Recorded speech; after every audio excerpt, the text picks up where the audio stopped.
Self identification का मतलब ये है कि अपनी ज़ात की पहचान करना कि मैं कौन हूँ। जैसे नेशनल आइडेंटिफिकेशन है ना, इसी तरीके से हम अपनी आप को आइडेंटिफाई करते हैं मुख्तलिफ रिश्तों में। फिर मैं भाई हूँ, फिर मैं खावंद हूँ, फिर मैं बाप हूँ, बेटा हूँ, फिर मैं अगर अपनी बात करूँ तो मैं आईटी एक्सपर्ट हूँ। तो ये मेरी मुख्तलिफ आइडेंटिफिकेशंस हैं। इसी के साथ साथ कुछ डार्क आइडेंटिफिकेशंस भी चल रही होती हैं। मैं गुनाहगार हूँ, जैसे कोई ये सोच सकता है कि मैं नशा करता हूँ। जैसे डाकू की आइडेंटिफिकेशन तो ये है कि वो डाकू है, ये ऐसे ही डार्क है। आइडेंटिफिकेशंस हैं। तो इनका भी एक सेट साथ में चल रहा होता है जो गिल्ट को पैदा कर रहा होता है।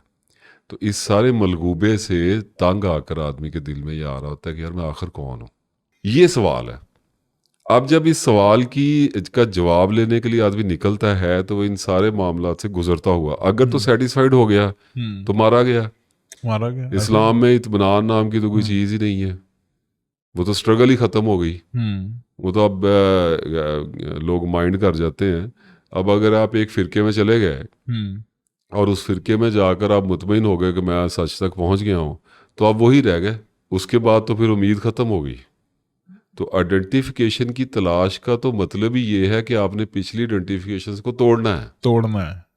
और उसमें जो आइडेंटिफिकेशंस जो शनाख्तें आपको ज़रूरी हैं। जैसे मैं बेटा तो हूँ, मैं बाप भी हूँ, मैं हस्बैंड भी हूँ, तो ये आइडेंटिफिकेशंस तो मुझे रखनी है।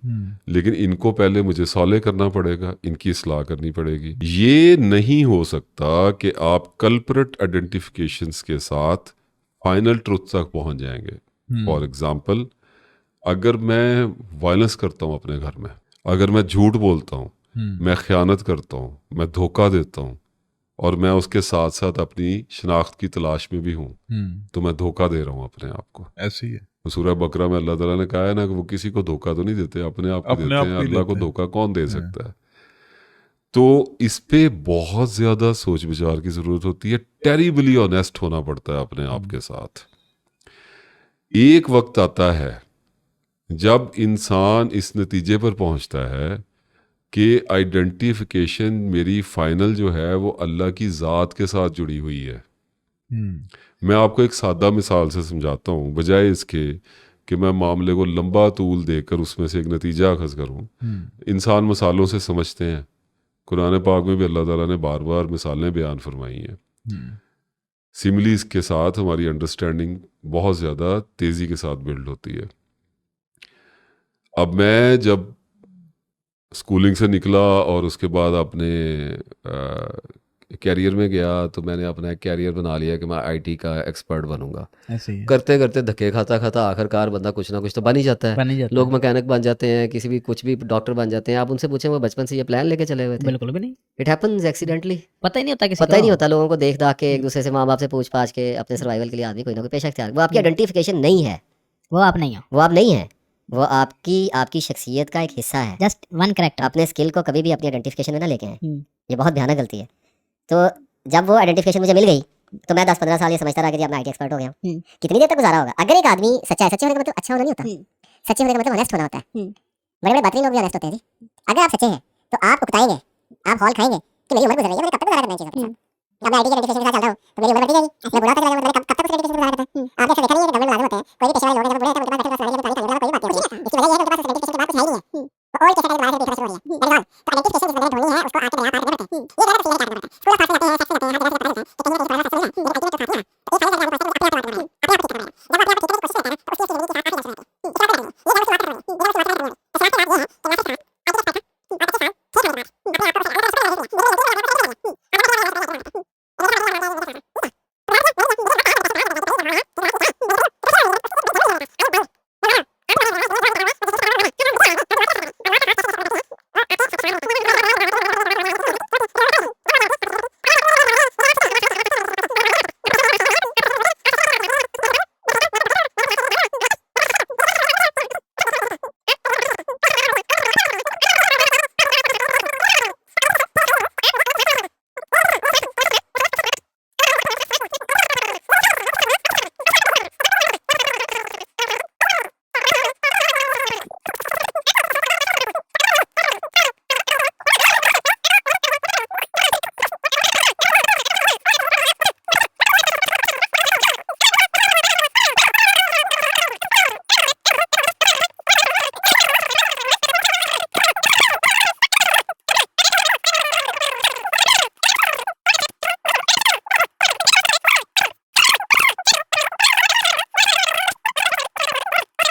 करते हैं, जब ये सामने आते हैं तो लग पता जाता है, जमीन हिला दी जाती है पाँव के नीचे से।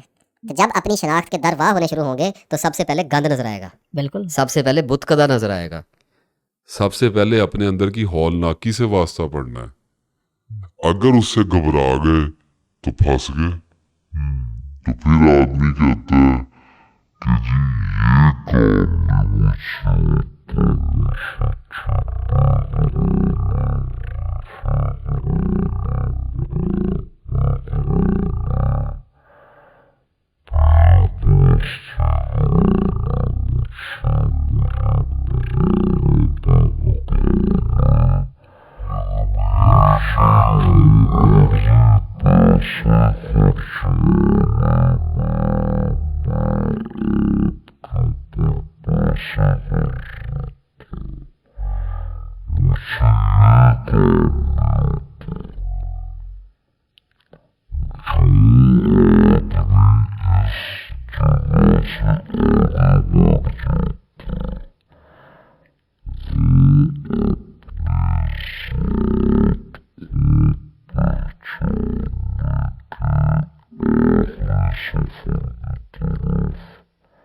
जी ये काम भी नेचर तो बदल नहीं सकता आदमी।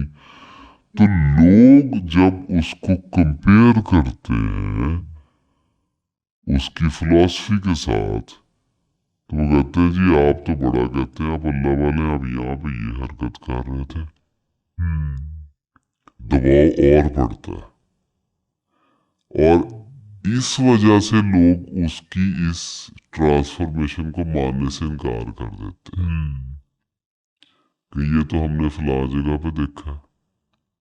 अब मैं अगर सिगरेट पीता हूँ तो बहुत सारे लोग ये सोचेंगे एक आधा सूफी है, सिगरेट पीता है, ये सिगरेट पीता है, नशा करता है। मैं कि दसा मेरा उस्ताद भी पीता तो लोग ये कहते हैं नशा करता है। तो आपकी कमजोरी को, आपकी आइडेंटिफिकेशन को किल करने के लिए लोग इस्तेमाल करेंगे। जिसको मलामत से डर लगता है, जिसको अपनी अनाओं को खोने से डर लगता है, वो इस काम में हाथ ना डाले। वो आई ना, वो शनाख्ते जात के सवाल ना पूछे। नईम जावेद साहब ने मेरा कल सवाल पूछा। नईम जावेद साहब उजड़ने के लिए तैयार हो जाए। पॉजिटिवली कह रहा हूँ, एक लो की जिंदगी गुजारने के लिए तैयार हो जाए। दबना भी पड़ेगा, झुकना भी पड़ेगा, लोगों की जली कटी भी सुननी पड़ेगी, गलतियां भी होंगी, कोताहियां भी होंगी, दबाव भी आएंगे, परेशानियां भी आएंगी, मायूसी भी आएगी, लोग आपको मायूस करेंगे, खुद आप अपने आप को मायूस करेंगे कि मैं कभी ठीक नहीं हो सकता, कभी ठीक नहीं हो अपनी मौत तक अपनी जात के अंदर छोटे छोटे पीसीस को ढूंढ ढूंढ के निकाल के उनको रिप्लेस करने का नाम शनाख्ते जात का सफर है, इसके अलावा कुछ नहीं है। और एक वक्त आता है जब अल्लाह ताला ने तो कहा है कि कोशिश करने वाले की कोशिश को अनकरीब देख लिया जाएगा, तो अल्लाह तो देख रहा है। एक वक्त आता है कि अल्लाह ताला आपकी इस कोशिश को कबूल करता है और आपके जिम्मे कोई काम लगा देता है और आपकी शनाख्त अपने नाम के साथ जोड़ देता है। ये अल्लाह ताला का सबसे बड़ा करम है जो इस दुनिया में किसी इंसान पे हो सकता है। सर जिम्मे काम लगा देता है, ये बात कोई भी सर्विस लगा देगा ना। एक आदमी अब कुरान पाक में बहुत ज्यादा चला गया तो वो आखिरकार क्या करेगा? अगर अल्लाह उसे कुरान पढ़ाने पे लगा देता है, समझाने पे लगा, तो उसको ड्यूटी दे दी है ना फाइनली। ये बड़ी वर्ल्डली सी चीजें हैं, ये कोई आफाकी चीजें नहीं है कि वो कोई ऐसी ड्यूटियां लगेंगी कि वो रात को आसमानों पे परवाज करके जल्जले रोकेगा जाके। इस किस्म के काम नहीं वो करता। वो दुनिया में इंसानों की खिदमत पे लग जाता है। ज़ाहिर है जिसने चला जो अल्लाह के नाम के साथ है, जिसने गौर जो अपने आप पे किया, जब वो अपने आप पे गौर करेगा, अपने अंदर की नफरतों को, बुगस को, कीने को, हसद को निकालेगा, तो लोगों से मोहब्बत करेगा तो निकालेगा ना। बिल्कुल। अंदर से खाली अकेला बैठे कैसे निकाली जाएगा? आप फकीर को जब पैसे देते हैं तो क्यों देते हैं? हमें क्यों कहा गया है कि सदका करो, खैरात करो, ये गुनाहों को मिटाता है। गुनाहों का मतलब रिजिडिटीज हैं, आपके अंदर के जंग लें। अब जंग का मतलब ये है कि मैं जब किसी की मदद करता हूँ, मेरा कोई दोस्त मुझसे पैसे लेने के लिए आया, किसी को मुसीबत पड़ गई, मुझे भी पड़ती है, किसी मेरे दोस्त को पड़ गई, मैंने अपना 1000 रुपया निकाल के उसके हाथ में रख दिया, तो आदमी को अपने माल के साथ मोहब्बत होती है। बिल्कुल होती है, हर एक होती है। इस पे तो आप एग्री करते हैं? बिल्कुल एग्री करते हैं। आदमी को अपने माल के साथ मोहब्बत है। जब वो अपना माल यानी अपनी दौलत किसी आदमी में इन्वेस्ट करता है तो उसको उस आदमी से भी मोहब्बत हो जाती है। 1000 रुपये इन्वेस्ट करेगा, 1000 के बराबर की मोहब्बत हो जाएगी। जितनी भी उसके अंदर वो मिकदार है वो अल्लाह को पता है। तो अगर बार बार देता रहेगा तो लोगों से और मोहब्बत हो जाएगी। आपने देखा नहीं, जो लोग अल्लाह की राह में देना शुरू करते हैं वो और ज़्यादा देना शुरू कर देते हैं। जब अल्लाह ने कहा जो है कि सदका देने से माल कम नहीं होता, बढ़ता है, क्योंकि जितना देगा और पीछे से आएगा। ऐसे ही मैं अपनी मुट्ठी में 2 नोट पकड़ के दोनों मुट्ठी में बैठा रहूं, मेरे पास तीसरा नोट कहाँ से आना है? नहीं। तो जितना आप, अब मैंने अपना बुगस निकालना है, कैसे निकालूं जनाब? बैठ के कैसे निकाल दूं? किसी पे होगा उसके ऊपर से निकाल दूंगा ऐसे ही कि नहीं, इससे नहीं करना, अल्लाह की राह में इस बुगस को ख़त्म करना है, इस कीने को ख़त्म करना है। फलां आदमी से ये इख्तलाफ है, फलां रिश्तेदार से ये प्रॉब्लम है, उसने मुझे फलां वक्त पे हिट किया है, दुख दिया हुआ है, उसको माफ़ करना है, उससे ताल्लुकात को बहाल करना है। तो कर क्या रहा हूँ? लोगों से मोहब्बत कर रहा हूँ। जब इस नतीजे पे पहुंचना शुरू होता है तो अल्लाह ताला फिर आदमी को परखता है। वो देख रहा होता है ना साथ में कि ये वहां पे गया, यहाँ पे गया, इधर गया, ये किया, वो किया, इसने किसी के साथ, अपनी बीवी के साथ लड़ा, बाद में माफी मांगी, बेहतरी तो की, अगली बार फिर लड़ा, कहा कोशिश करूंगा ना लड़ूं, लेकिन फिर लड़ पड़ा, फितरत से मजबूर था, पुराने घाव, पता नहीं ट्रॉमा तो नहीं जाता ना कभी, तो लड़ पड़ा। उसके बाद फिर अल्लाह से भी तौबा की, बीवी से भी माफ़ी मांगी और कहा कि आगे से फिर कोशिश करूंगा। तो हर गुजरते इंसिडेंट के साथ साथ इंसिडेंट्स की शिद्दत कम होती जाती है, यानी कि अल्लाह उसके गुनाहों को नेकियों के साथ बदलता चला जाता है। अल्लाह उसको ट्रांसफॉर्म करता चला जाता है, लेकिन बंदा वही रहेगा। ये नहीं हो सकता कि ज़्यादा बोलने वाला आदमी है तो खामोश हो जाएगा, ये नहीं हो सकता कि खामोश रहने वाला आदमी है तो बोलना शुरू कर देगा, चुप आदमी है तो चुप ही रहेगा, बोलने वाला है तो बोलेगा। मैं शुरू से बोलने वाला आदमी हूँ, मैं अभी भी बोली जा रहा हूँ, अभी भी मैं वही काम कर रहा हूँ जो मैं पहले कर रहा। मेरे अंदर तो 1% भी चेंज नहीं है। जो चेंज आया है वो मेरे कैरेक्टर के अंदर आ रहा है, वो डाटे के अंदर आ रहा है, और डाटा मेरे अंदर तनाव पैदा कर रहा है। उस तनाव की वजह से मुझे अपने आप को बदलना पड़ रहा है, एक्शंस करने पड़ रहे हैं, और ये इतना तकलीफ दे, इतना आहिस्ता होता है कि आपको होता हुआ कभी नजर नहीं आता। मैं तो ये कहता हूँ कि अपनी मौत तक अगर आदमी 50-50 पे भी आ जाए तो बड़ी कामयाबी है। अब इससे आगे अल्लाह ने जिसको अता करना है वो अल्लाह बादशाह है, वो जितना भी दे दे। हमारी तो झोलियां फैली हुई हैं, हमें तो कोई इसमें क्या कबाहत है, हम तो शुक्रगुजार हैं, हमें तो इसमें कोई नहीं है कि कम आया या ज़्यादा है। अल्लाह जिसको दे, जितना दे, जितना चाहे, जब मर्जी दे दे। सेल्फ आइडेंटिफिकेशन सिवाय इसके कुछ नहीं है कि अपनी ज़ात के आखिरी निशान तक पहुंचना है, और मैं पहले से खबर दे देता हूँ कि वो इसके अलावा कोई नहीं होगी कि मैं अल्लाह का बंदा हूँ, जो हमारे हुजूर ने फरमाया था बिल्कुल कि मैं अल्लाह का बंदा हूँ। हम्म, तो मैं भी अल्लाह का बंदा हूँ, आप भी अल्लाह के बंदे हैं। सारी कॉम्प्लिकेशंस में से गुजर के इस रिजल्ट तक जब आदमी आता है तो उसका ईमान फौलाद बन जाता है और उसे पता होता है कि मैं अल्लाह का बंदा हूँ, मैं ख़ताएँ खाऊंगा, मुझसे गलतियाँ होती रहेंगी, मैं तौबा करता रहूँगा, पलटता रहूँगा, तव्वाबीन में से हो जाऊँगा। वो पूछा गया मोमिन गुनाहगार हो सकता है? बिल्कुल हो सकता है। हो सकता है। हदीस मौजूद है कि मोमिन किसी ऐसे गुनाह में मुब्तला होता है जिससे निकलने की वो सारी ज़िंदगी कोशिश करता रहता है, लेकिन वो उसे फिर सरजद होता रहता है। ऐसे ही अल्लाह ताला माफ़ करने वाला है, तौबा नहीं रखी हुई रास्ते में। तो इस तरीका कार पे जो आदमी चलना शुरू करता है उसे ये पता चल जाना चाहिए कि शनाख्ते ज़ात कोई ऐसा सफ़र नहीं है जिसमें आप एक जगह पर पहुंच के लोगों को ये अनाउंस कर देंगे कि I am done, I am done, अब मैं डॉक्टर बन गया हूँ। ये नहीं होगा। मैंने आपको कहा कि अल्लाह ताला ने मुझे अपनी ज़ात के साथ शनाख्त हो जाने की इजाज़त फरमाई। मेरा सफ़र तो शुरू हुआ है, अब तो मैं ज़िंदा हुआ, ऐसे ही अब तो मैंने चलना शुरू किया है, अब तो मुझे दिखाई देने लगा है। मैं पहुंचा कहाँ पे हूँ? मैं तो अभी चला हूँ। ऐसे ही तो जिन्होंने पूछा है वो शायद ये समझते हों कि अपने आप की पहचान कैसे मुमकिन है। तो अपने आप की पहचान, अगर वो ये सोचते हैं कि वो एक जगह पे पहुंच के अपने आप को पहचान जाएंगे, तो ऐसा नहीं होगा। वो सारी ज़िंदगी अपनी मौत तक अपने आप को पहचानते ही रहेंगे। बिल्कुल। अगर सफ़र जारी है, अगर आदमी सारी ज़िंदगी तालिब इल्म है, अगर आदमी सारी ज़िंदगी सीखने के अमल से गुजर रहा है, तो आदमी ठीक जा रहा है। ठीक है। अगर आदमी मुतमईन नहीं होता, अगर आदमी हमेशा इस फिक्र में है कि मैं गलत हूँ, इस नतीजे पे पहुँचता है, तो वो ठीक जा रहा है। अगर आदमी ये समझता है कि मैंने जो किया है, जो मेरे साथ हुआ है, मैं डिज़र्व करता था, जो कुछ गुनाह मेरे से हुए हैं ये मेरे करतूतों का नतीजा है और मैं इसके नतीजे में किसी हमदर्दी का मुस्तहिक नहीं हूँ। जो दुनिया ने मेरे साथ आज तक किया है, मुझे अपनी ज़ात से इस मामले में कोई दुख, कोई हमदर्दी नहीं है, मैं बेचारा नहीं हूँ। अगर आदमी इस नतीजे पे पहुंचता रहता है तो वो ठीक जा रहा है। ठीक जा रहा है। और अगर वो ठीक जा रहा है तो वो सफ़र में है। शनाख्ते ज़ात का सफ़र सारी ज़िंदगी जारी रहता है।